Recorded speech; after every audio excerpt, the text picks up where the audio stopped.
Welcome to another edition of The Public Interest, and today we will be discussing the multinational movement for reparations. This is important because we have to look at the interface between domestic policy and foreign policy. And I think this is a fitting point to examine that interface. Many of us who were around and know what took place on the 25th of May 2020 would remember the figure 8 minutes 46 seconds. That was the length of time it took to squeeze the breath out of a man called Mr., as you all know very well, Mr. George Perry Floyd. The murder took place in Minneapolis, USA on the 25th of May 2020. And by the next day, 26th of May, when Guyana was celebrating its independence anniversary, the whole world was ablaze. Few people who saw that event would connect it to something that occurred in 1441 in Senegal, in West Africa. In 1441, the Portuguese started the transatlantic trade in captive Africans. Most African Guyanese today are descendants of the victims of the systematic seizure and enslavement of Africans. The Portuguese didn't seize slaves, they seized free people and enslaved them. And that transatlantic trade in captive Africans lasted until 1873 in Brazil. In fact, the Portuguese were the first in and last out, the first in Africa to start the slave trade, while other people were terminating the slave trade during the 19th century. The Portuguese in Brazil held on. And it lasted 432 years, pumping Africans out of the continent into South America and the Western Hemisphere for 432 years. Today, about 135 million descendants of those enslaved Africans who were trafficked in the trade, survive in the Americas and the Caribbean. And in Europe, there are another 10 million. So the figures we're talking about are massive in terms of the Americas and the Caribbean. You can hardly go to any country there and not see persons who are descended from the victims of the transatlantic trade. 10 countries, white countries, mostly European, were involved in the trade. The only non-European country is the United States of America, of course.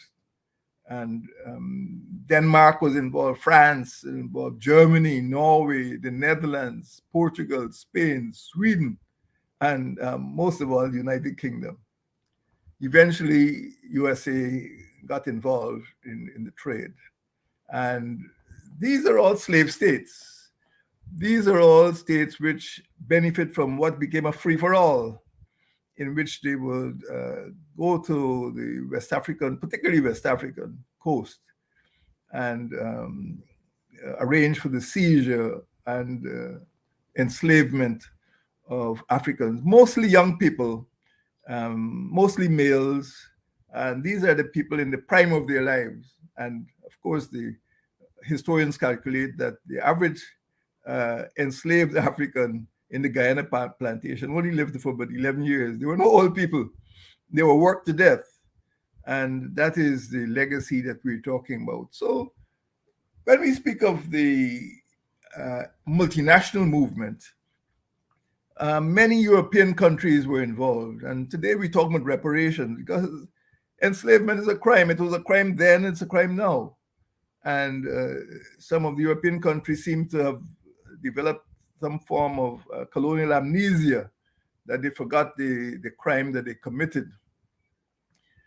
The question, therefore, is how did this transatlantic trade come about? It was the single largest forced transportation of humans in history.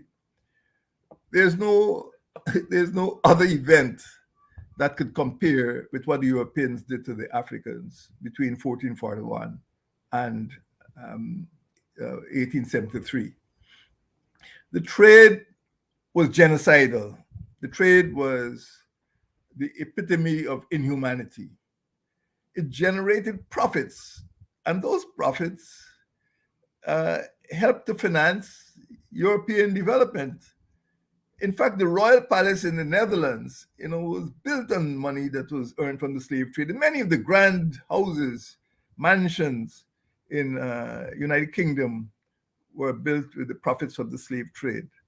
So we're talking about, money and profits which were used to enrich not only individuals, but to build up an industrial superpower that we came to know as a European industry. So up to the present time, many of them have not acknowledged their debt to Africa and to the children, the descendants of the Africans in the diaspora, and of course, throughout the America, particularly the Americas and the Caribbean. In particular, I think as persons living in the Americas and the Caribbean, we need to pay attention to what has now come to be known as the Black Lives Movement, the BLM. The BLM arose about a decade ago. It is not new. It wasn't founded by the event of George Floyd's death. It started as a hashtag in 2012. And this is because people were concerned with the way that African Americans were being killed, particularly by state authorities, the police. And the hashtag started as a protest against police killings, but the killings went on beyond 2012. And of course, it came to this, I wouldn't call it a climax because they still go on. But certainly by the 25th of May, 2020, when George Perry Floyd was killed, I said that notorious 8 minutes, 46 seconds, the whole world said we had enough. We had enough of these killings. And people of African descent started the protest, but it became multinational. In the succeeding days and weeks and months, BLM protests occurred in 2,000 cities, in 60 countries, in 7 continents, all around the world. And it is estimated that 26 million people were involved in those protests around the world. These are not all people who were African descent. Many people who were of indigenous origins were also involved in the protests because they were concerned with their discrimination, the way they were discriminated by the European people. So people in Australia, Aborigine people who felt they were victims of white oppression, people in Colombia, named after Columbus himself, started to pull down statues of the conquistadores, the Spanish conquerors who had taken over their land and who had enslaved and decimated the population since 1492 when Columbus first landed. And of course, even in Britain, the statues of slave traders were vandalized, and some of them were pulled down. So we have a situation around the world in which the death of George Floyd, that 8 minutes 46 seconds, it ignited anger in all of the countries which were affected by centuries of European imperialism and discrimination and, of course, slavery. So it is not just a matter of African Americans alone or African Guyanese or Afro-Caribbean people. Indigenous people said, we've had enough of it. And it has now become a multinational movement. I wouldn't call it an organization of people around the world. But in one moment, people started to question 500 years of history. And they all said Black Lives Matter, whether or not, you may look at them and see they are Black. We were victims of some form of exploitation, some form of enslavement. And that is what it meant. Now, in Guyana, we have adopted the BLM, and we feel that slavery has always been a crime. It is a crime against humanity. It doesn't have to be defined by the courts. The United Nations and other international organizations have defined enslavement, human enslavement, as a crime against humanity. And because it's a crime, we feel that people who committed the crime and who benefited from the crime should not escape punishment, or at least escape the payment of compensation or reparation to the people who were victims and people who still suffer from the effects of that criminality. And in Guyana, as well as the Caribbean, we have taken particular interest in reparations. Unfortunately, I don't believe that the movement has gained as much acceptance among the ordinary people as it should. But certainly, it's not a matter for officialdom, but I think people who study the problem know that it's a very serious problem. In Guyana, we played a particularly important role in emancipation, in bringing enslavement to an end. And this occurred on the East Coast Demerara, a little village called Bachelor's Adventure, on the 20th of August, 1823. And I mention this because next year, 20th of August, 2023 will be the 200th anniversary of the Demerara Revolt. It will be the bicentenary of the Demerara Revolt. Mark the date, because what happened on the 20th of August, 1823 at Bachelor's Adventure it's something I don't even think many Guyanese were aware that on that morning, about 200 Africans were shot down by the British Army. In fact, even without Facebook, even without social media, Africans in 1823 were able, on the 18th of August, to mobilize about 10 or 11,000 African who were enslaved on the plantations on East Demerara, on 3 or 4 estates on East Demerara. And they started to march down to Georgetown in order to speak to the governor. Well, I don't think they understand, how British colonies operate. But they were stopped in their tracks at Bachelor's Adventure, and they were ordered to disperse by the British Army. And when they refused to disperse, these were unarmed. Most of them had maybe a few sticks or so on, but they didn't have guns. It wasn't a revolution. They didn't go to kill anyone. They were marching from East Coast to go to the governor, Governor Murray, Brigadier General Murray. And when they were stopped, they were told to disperse. They refused to disperse, and they were just shot down dead. So Bachelor's Adventure is aware of that atrocity. And if you go now to Bachelor's Adventure, you'll see a monument that has been built by the people themselves in Bachelor's Adventure to commemorate that a slaughter of 200 Africans on the 20th of August. When I got into office, I declared 20th of August as Demerara Martyrs Day. And I hope that all Guyanese in the diaspora at home would remember to recognize and pay homage to those martyrs on the 20th of August every year. In addition to that, as you know, there's a monument which immortalizes the martyrs who fell on the 20th of August. It is the worst atrocity in British military history, worse than anything that happened in India or elsewhere. That on one morning, 200 mostly unarmed Africans were shot down. And it's a great regret that many Guyanese are not aware of that historical fact.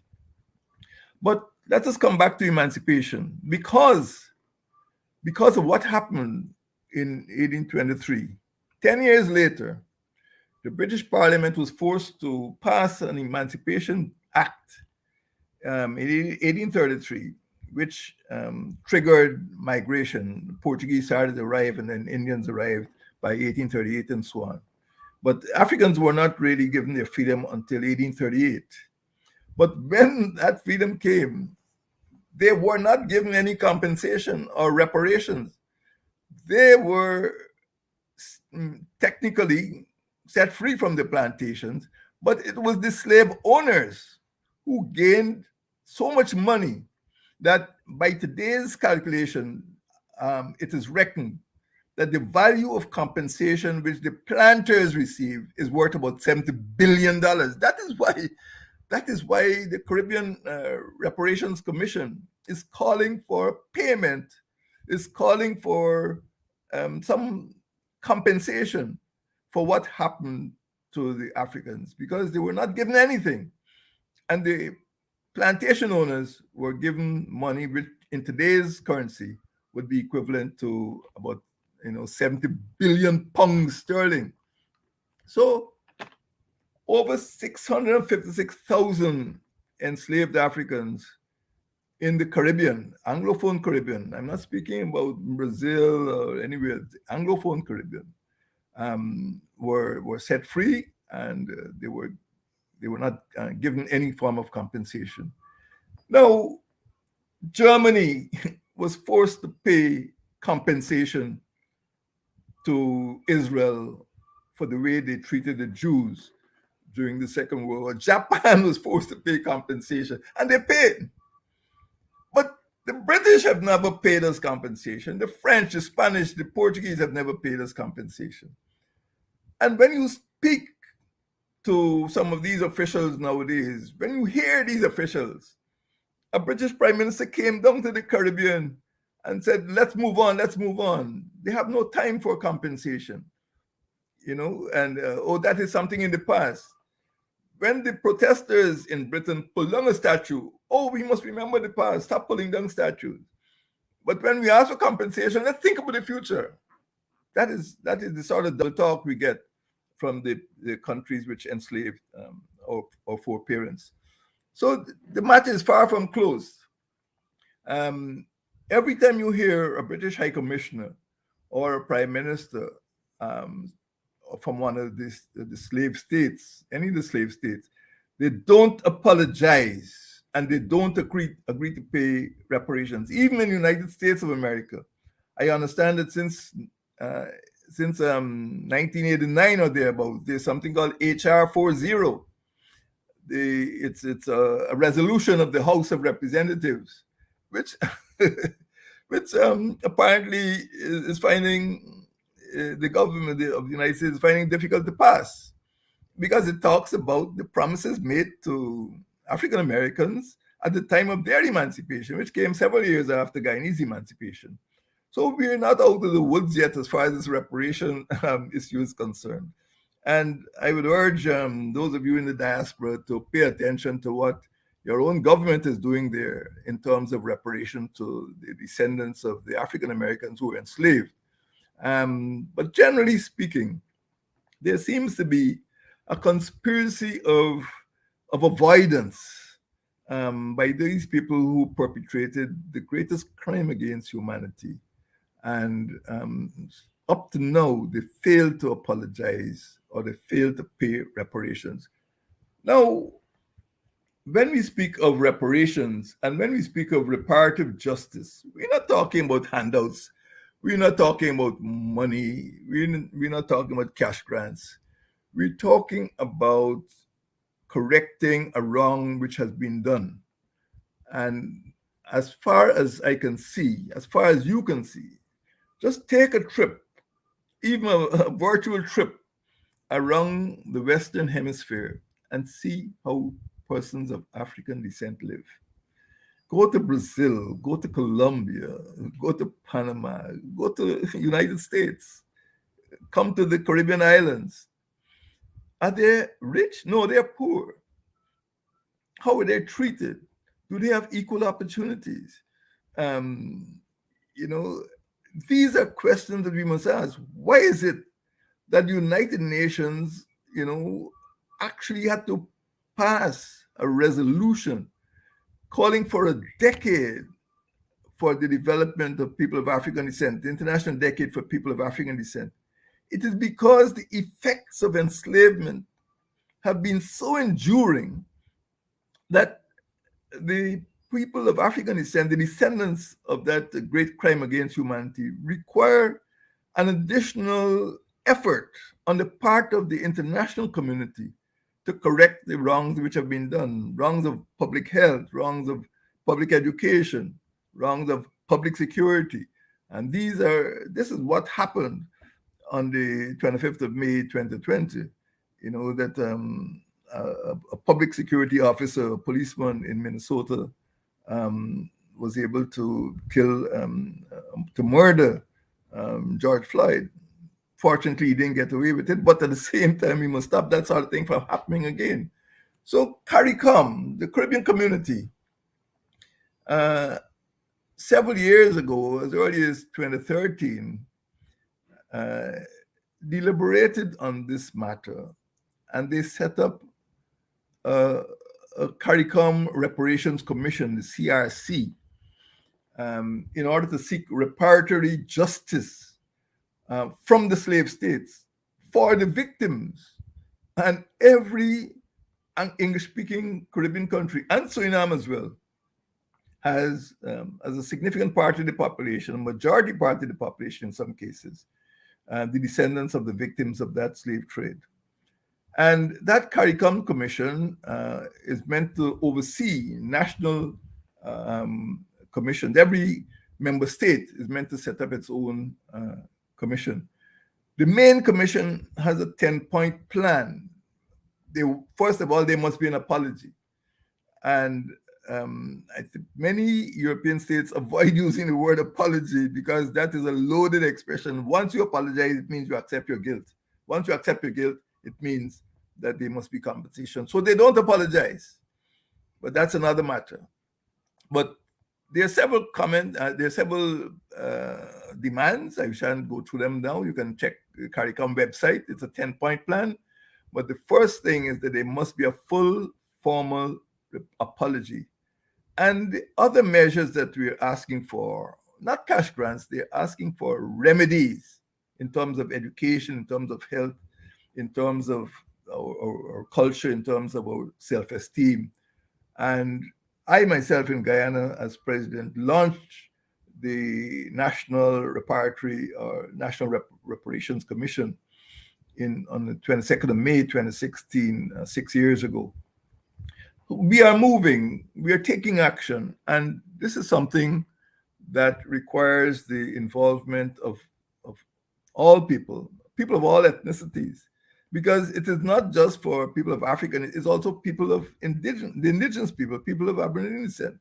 And of course, throughout the Eastern Caribbean, throughout the Western Hemisphere, even Canada, for the first time, Canada has started to pay reparations to indigenous people, only a certain section.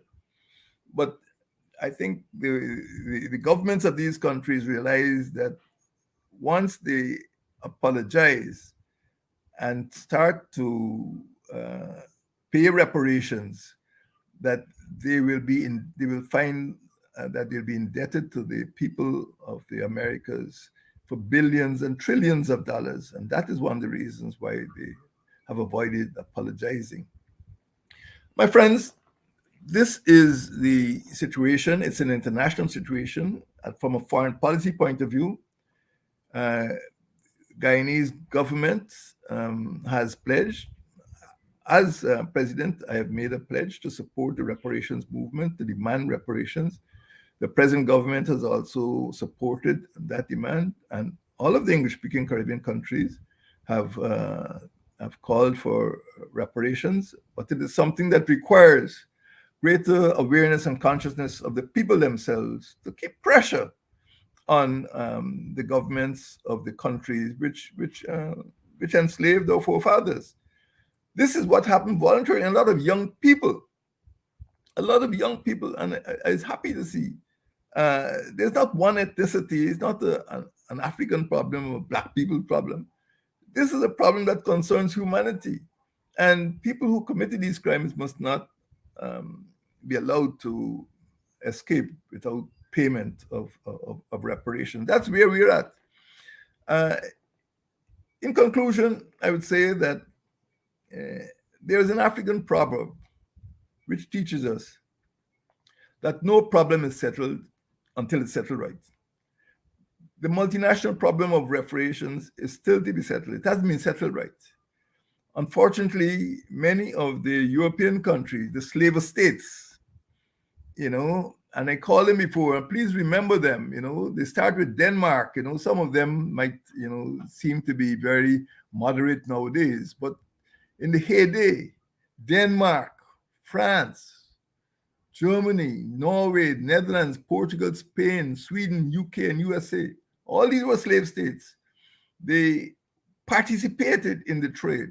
And when you hear, France, the president of France going to Haiti, of all places, refusing to apologize, refusing to accept liability for what they've done, you can see that it's a stubbornness that can only be overcome by the collective action from the descendants of the persons who were enslaved and made victims of that cruel crime against humanity. Remember, my friends, that no problem is settled. No problem is settled until it is settled right. And right now, the problem of reparations is still to be settled. God bless you.